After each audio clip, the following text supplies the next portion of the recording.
Naniniwala pa pala to sa Diyos? And also po, magkasama po kami mag-pray palagi. Every night po. And every morning pag nagigising po. We're thankful agad na nagising kami or ginising kami ni Lord today. Nagpe-pray? Wow, big word. Naniniwala pa pala to sa Diyos? Mga pray-prayan lang yan, ay mga angel of God, bless us, O Lord. Diba? Kung ganun pray-pray lang yung hindi man talaga pinag-iisipan, binabanggit lang. Sabi lang na nagdadasal at thankful.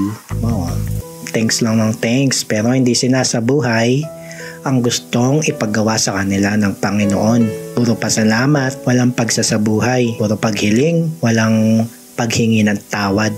Parang si Kaloy medyo okay pa ng magbanggit-banggit ng Lord, pero ito Brother,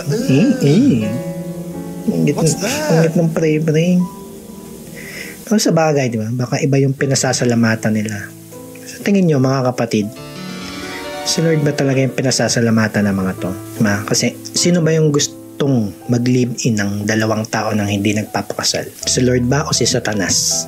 Sa tingin nyo? Yung gustong maging materialistic ka, ay sino sa tingin nyo yung may gusto? Si Lord ba o si Satanas? Yung gustong bastusin yung mga magulang nyo, sino may gusto nun? Si Lord ba o si Satanas? To simpleng tip lang to, mga kapatid.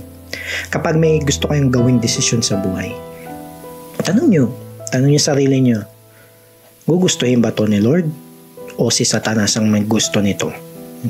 Kaya simple natin yung WWJD na usong bracelet dati. Alam mo yan? What would Jesus do? Tanong nyo lagi sa sarili nyo yan. Anong laging prayer mo for Carlos? Pinagpipray ko po na kung ano yung pinagpipray niya is makuha niya or matupad ni Lord for him. Kung ano yung desires ng heart niya, kung makuha ano niya. Yes. Paano kaya kung yung desires ni Kaloy deep inside, which I highly doubt, magkaayos sila ng nanay niya?